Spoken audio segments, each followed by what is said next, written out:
warahmatullahi wabarakatuh. Mungkin ada yang beragama selain Muslim, puji syukur kehadirat Allah Subhanahu wa Ta'ala. Pagi ini kita ada di sini, satu kebanggaan besar, Bapak Kepala Sekolah, Ibu Guru, Pak Guru semua dari Ngablak jauh-jauh datang ke tempat kami. Pada intinya kami ini kan the power of kepepet, gitu ya. Saya alumni arsitek, tapi kembali ke kampung sini harus menjalani hidup memanfaatkan segala potensi desa. Kebetulan potensi desa di sini adalah bidang hortikultura, mulai dari apel, sayurnya ini ada cabai, tomat, lombok cabai, tomat, sawi, kobis, wortel, dan brokoli semua ada gitu. Terus jamur juga. Jadi intinya begini, kalau kita itu berwirausaha di bidang pertanian, Bapak Ibu Guru juga menginspirasi, memotivasi anak-anak untuk terus bekerja di bidang pertanian. Nah itu kalau kami memberikan satu gambaran bahwa seandainya anak-anak itu kita ajari dengan semangat, kalau pagi itu kita pasti selamat pagi, semangat gitu ya. Selamat siang, kerja keras, kerja cerdas, kerja ikhlas.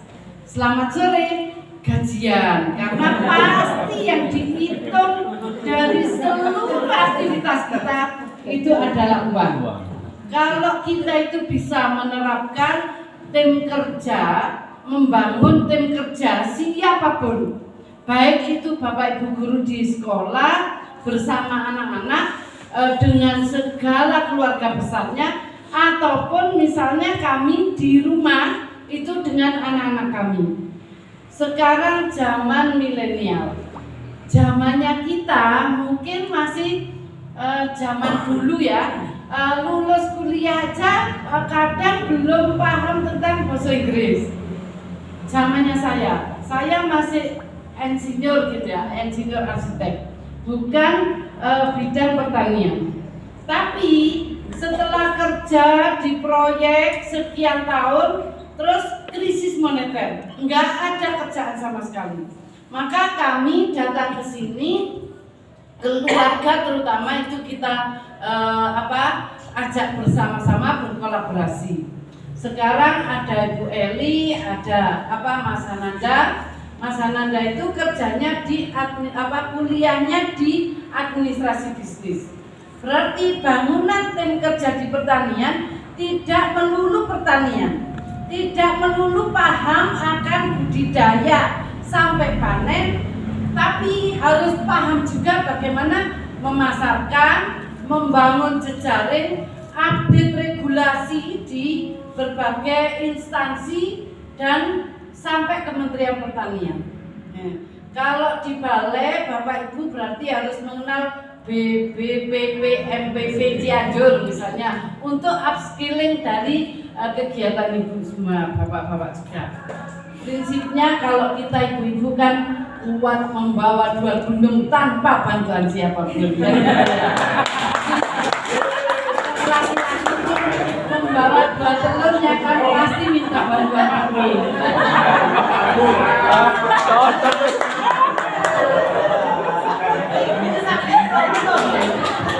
Kalau kita itu tidak bisa berkolaborasi, itu tidak ada gunanya. Apalagi bapak-bapaknya kalau terlalu setia sama istrinya, biasanya itu terkucilkan dari pergaulan.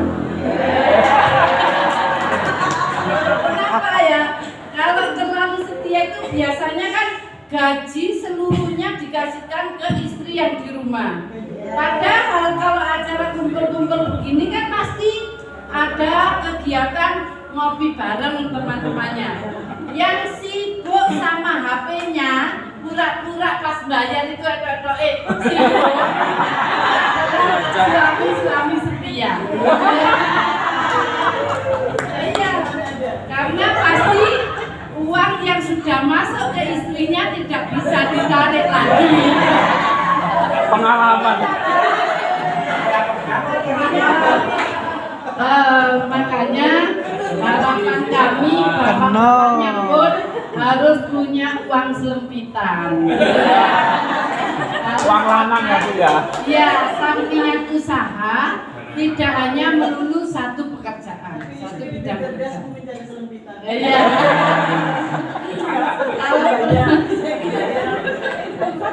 Nah, kalau kita sudah bisa di rumah, bisa berkolaborasi di lingkungan, sudah bisa, pasti di kegiatan apapun kita bisa menjadi key person dalam satu bidang usaha.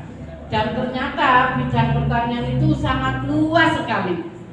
Saya orang yang dipaksa oleh keadaan, ya, harus mengurusi suami sakit puluhan tahun gitu sampai meninggal gitu.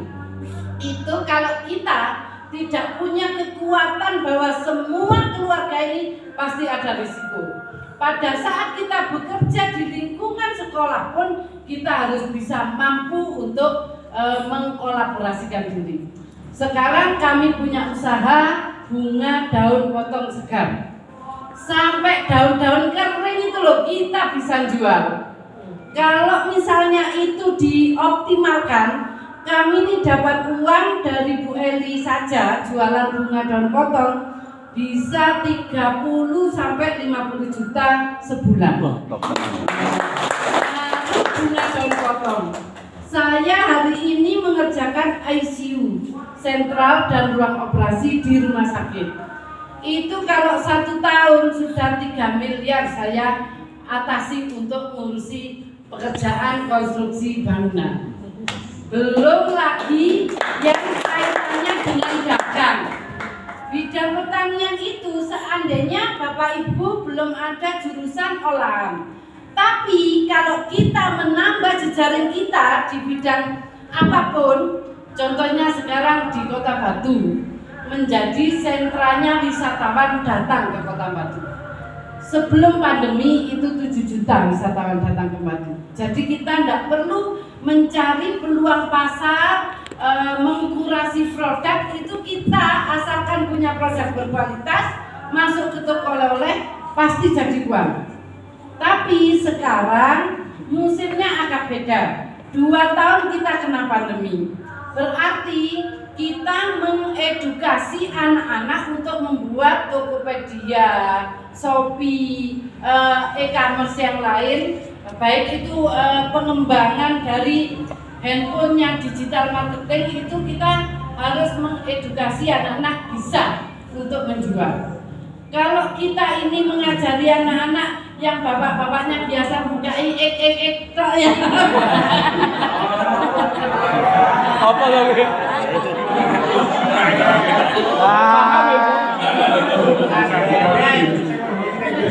Iya, karena saya 10 tahun lebih kerja dengan bapak-bapak di proyek ya, dengan orang laki-laki. Jadi saya segala yang terjadi dengan kehidupan bapak-bapak itu apa?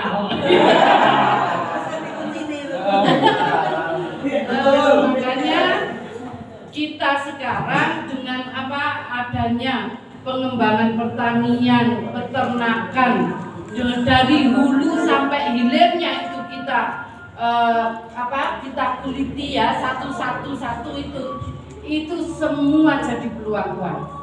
Kami ini setiap Sabtu hari ini harus gaji pekerja 50 orang sekitar 25 juta.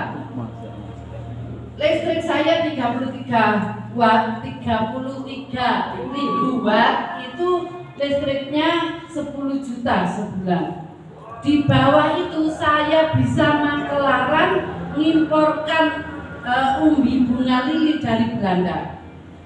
Minimal 1 kontainer itu kalau 1 bulan disewa oleh perusahaan lain, hasil kami 15 juta.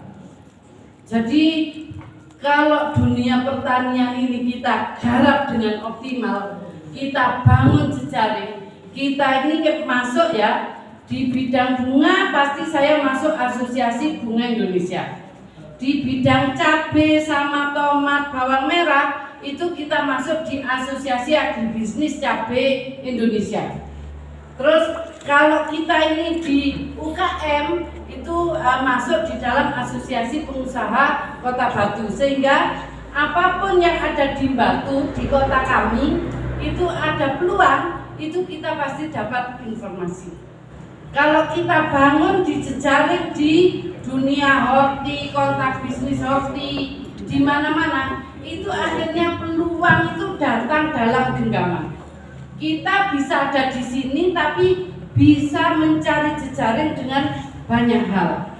Bisa tahu prospek di Jawa Tengah apa, di Jawa Barat apa, teman-teman kami punya usaha apa, sekarang sentralnya apa, pas saat panen apa. Nah, itu akhirnya kita bisa saling maklaran, menjadi middleman. Kadang itu kita yang bakul, kadang kita memang produsen. Itu tidak bisa dipungkiri kalau kita ini menjalaninya dengan baik. Kebetulan sekarang ini Sandersonia kami satu-satunya produk dari Indonesia itu sedang berbunga. Cuma saya tidak yakin dengan waktunya Bapak Ibu di tempat kami. Seandainya sempat bisa kami tunjukkan naik pickup gitu untuk ke kebun lihat bunga. Tapi kalau waktunya panjang itu kita juga bisa menunjukkan teman-teman yang punya usaha ini jualan sayur ya. Pernah toh melihat cabai? Ada yang sudah mencicipi?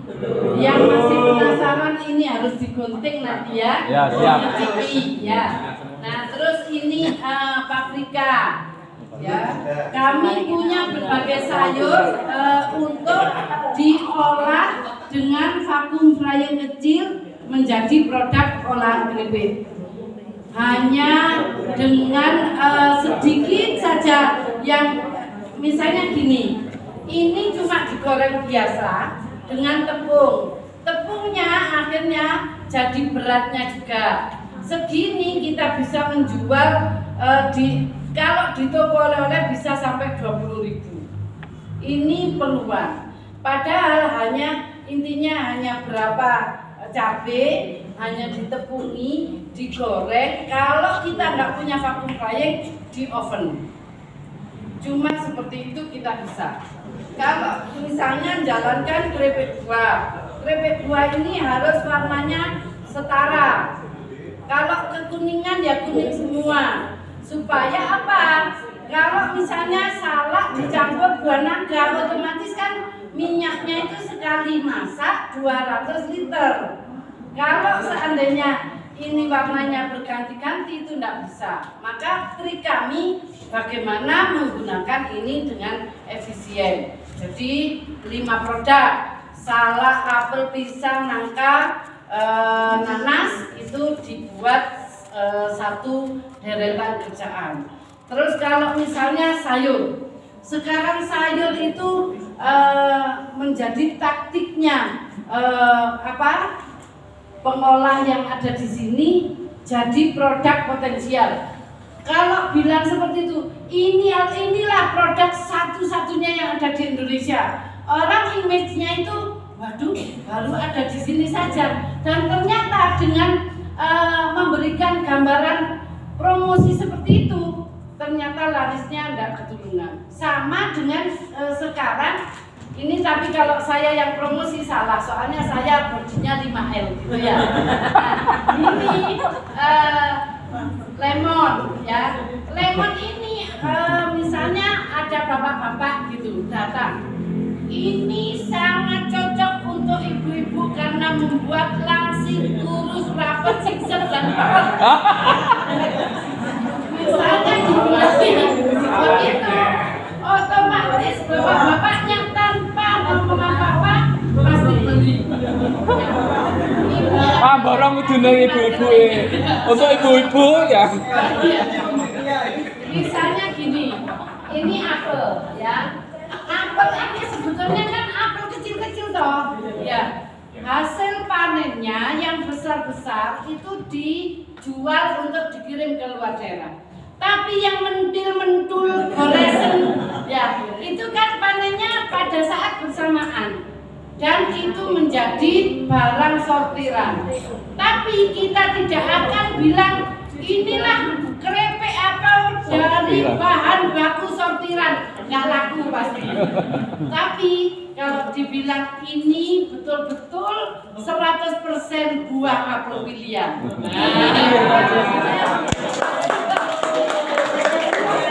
Ayo dipilih kocek elek-elek toh. Artinya kan ada jurusan pemasaran. Kalau jurusan pemasaran tidak ada power kuat untuk memasarkan, itu berarti ya jurusannya ya tereliminasi nanti. Tapi kalau ini semua apapun yang di tangan kita kecuali harga diri yang tidak bisa dijual. Bisa dijual itu. Apalagi produk pertanian. Sekarang ini sarana prasarana pertanian itu juga sangat menjanjikan. Packaging, rumah desain, kemasan, terus perizinan itu sangat dibutuhkan oleh UMKM kecil.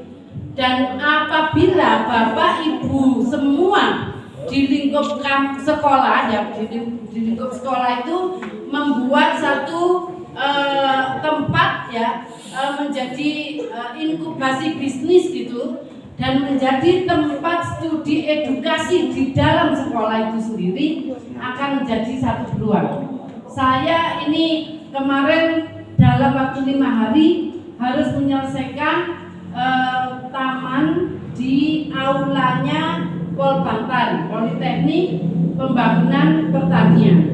Nah di sana kalau misalnya Bapak Ibu dari SMK-nya SMKN gitu ya, itu bisa masuk di Polbantan dengan MOU ya langsung dengan Polbantan. Nanti setiap tahun itu bisa 10 sampai 15 orang anak siswa bisa masuk ke sana gratis dengan sarana yang gratis gitu. Jadi Politeknik Pembangunan Pertanian. Masih ada Iya, gitu.